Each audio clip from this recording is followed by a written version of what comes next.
अस्सलामुअलैकुम जी, की हाल है सारिਆਂ ਦਾ। ਅੱਜ ਦੀ ਗੱਲ ਬੜੀ ਬਰੀਕ ਹੈ, ਬੜੇ ਧਿਆਨ ਨਾਲ ਸੁਣਿਆ। ਨਫਾ ਬੜਾ ਦੇਵੇਗੀ, ਤੁਹਾਨੂੰ ਫਾਇਦਾ ਬੜਾ ਦੇਵੇਗੀ। ਕਿਸੇ ਪਿੰਡ ਵਿੱਚ ਚਾਰ ਜਨਾਬ ਦੋਸਤ ਹੁੰਦੇ ਨੇ ਤੇ ਚਮਾਂ ਦਾ ਬੜਾ ਦੋਸਤਾਂ ਦਾ ਪਿਆਰ ਹੁੰਦਾ। ਇੱਕ ਦਿਨ ਜਨਾਬ ਜਾਂਦੇ ਨੇ ਪਾਰਟੀ ਕਰਨ ਕਿਸੇ ਹੋਟਲ ਵਿੱਚ। ਪਾਰਟੀ ਕਰਦੇ ਪਏ ਹੁੰਦੇ ਨੇ ਤੇ ਉੱਥੇ ਜਨਾਬ ਜਾ ਕੇ ਇੱਕ ਮੁਆਹਦਾ ਕਰਦੇ ਨੇ। ਹੁਣ ਮੁਆਹਦਾ ਇਹ ਕਰਦੇ ਨੇ ਕਿ ਅਸੀਂ 40 ਸਾਲਾਂ ਬਾਅਦ ਇਸੇ ਹੋਟਲ ਤੇ ਇਸੇ ਟਾਈਮ ਤੇ ਇਸੇ ਤਰੀਕ ਤੇ ਦੁਬਾਰਾ ਮਿਲ ਕੇ ਦੁਬਾਰਾ ਪਾਰਟੀ ਕਰਨੀ ਤੇ ਜਿਹੜਾ ਐਂਡ ਤੇ ਆਵੇਗਾ ਜਨਾਬ ਉਸ ਇਸ ਪਾਰਟੀ ਦਾ ਬਿੱਲ ਪੇ ਕਰਨਾ।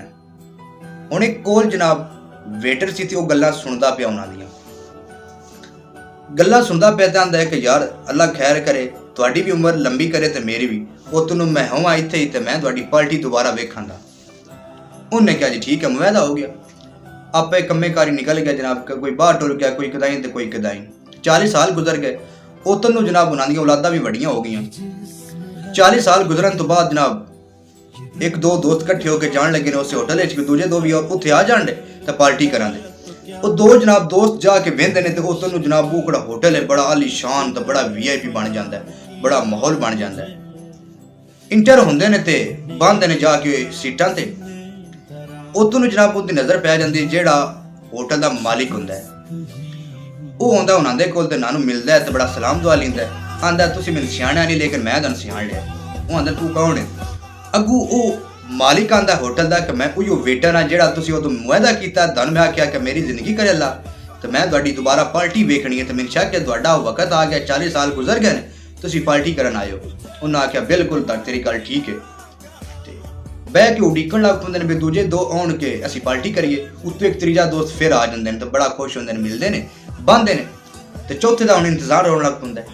ਜੱਟ ਉਡੀਕਦੇ ਨੇ ਜਨਾਬ ਤੇ ਚੌਥਾ ਆਉਂਦਾ ਕੋਈ ਨਹੀਂ, ਵਾਹ ਚਿਰ ਬੈਠੇ ਰਹਿੰਦੇ ਨੇ ਤੇ ਆਂਦੇ ਨੇ ਹੁਣ ਯਾਰ ਪਾਰਟੀ ਅਸੀਂ ਕਰ ਲਈਏ, ਸ਼ਾਇਦ ਹੋ ਸਕਦਾ ਹੈ ਉਹਨੂੰ ਗੱਲ ਯਾਦ ਨਾ ਹੋਵੇ ਜਾਂ ਅਗਾਂ ਪਿਛਾਂ ਹੋਵੇ ਕਿਦਾਂ ਹੀ ਹੋਇਆ ਆ। ਉਹ ਆਇਆ ਕੋਈ ਨਹੀਂ ਤਾਂ ਅਸੀਂ ਪਾਰਟੀ ਸ਼ੁਰੂ ਕਰ ਲਈਏ। ਖਾਣਾ ਖਾਂਦੇ ਨੇ ਜਨਾਬ ਜੀ ਵੀ ਉਹਨੇ ਆਰਡਰ ਕੀਤਾ ਸੀ। ਖਾ ਕੇ ਤਾਂ ਆਂਦੇ ਨੇ ਕਿ ਸੱਦੇ ਨੇ ਉਸੇ ਹੋਟਲ ਦੇ ਮਾਲਿਕ ਨੂੰ ਕਿਹਾ ਬਿੱਲ ਲੈ ਲੈ। ਬਿੱਲ ਦੇਣ ਲੱਗਦੇ ਨੇ ਤੇ ਆਂਦੇ ਨੇ ਕਿ ਬਿੱਲ ਤੁਹਾਡਾ ਹੋ ਗਿਆ, ਤੁਸੀਂ ਜਾ ਸਕਦੇ ਹੋ। ਉਹ ਆਂਦੇ ਨੇ ਕਿਵੇਂ ਹੋ ਗਿਆ? ਇੰਨੀ ਗੱਲ ਕਰਦੇ ਪਏ ਹੁੰਦੇ ਨੇ ਤੇ ਇੱਕ ਜਨਾਬ ਗੱਡੀ ਬਾਹਰ ਆਉਂਦੀ ਹੈ, ਬੜੀ ਖੂਬਸੂਰਤ ਸਰਕਾਰੀ ਗੱਡੀ ਦਾ ਨੰਬਰ ਲੱਗਾ ਹੈ ਜਨਾਬ।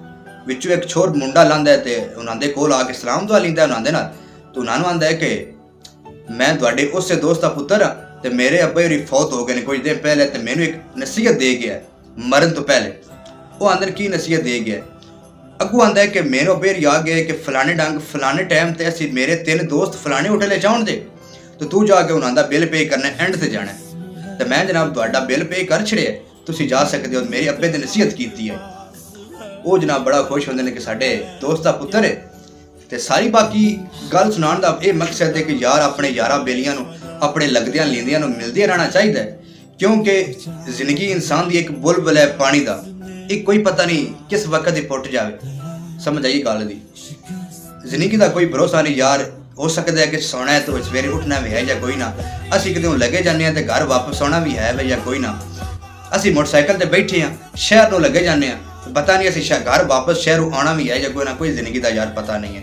ਤੇ ਗੱਲ ਇਹ ਸਾਰੀ ਸੁਣਾਉਣ ਦਾ ਮਕਸਦ ਇਹ ਕਿ ਯਾਰ ਆਪਣੇ ਲੱਗਦਿਆਂ ਲੀਂਦਿਆਂ ਨੂੰ ਮਿਲਦੇ ਰਹਿਣਾ ਚਾਹੀਦਾ। ਜ਼ਿੰਦਗੀ ਜਨਾਬ ਬੜੇ ਸਕੂਨ ਨਾਲ, ਬੜੇ ਪਿਆਰ ਮੁਹੱਬਤ ਤੇ ਅਖਲਾਕ ਨਾਲ ਗੁਜ਼ਾਰਨੀ ਚਾਹੀਦੀ ਹੈ। ਤੇ ਬਾਕੀ ਅਗਰ ਤੁਹਾਨੂੰ ਵੀਡੀਓ ਪਸੰਦ ਆਈ ਹੋਵੇ ਤੇ ਲਾਈਕ ਸ਼ੇਅਰ ਜ਼ਰੂਰ ਕਰਿਆ ਅੱਜ ਦੀ ਨੂੰ, ਤੇ ਬਾਕੀ ਆਉਣ ਵਾਲੀ ਵੀਡੀਓ ਵਾਸਤੇ ਸਬਸਕ੍ਰਾਈਬ ਜ਼ਰੂਰ ਕਰ।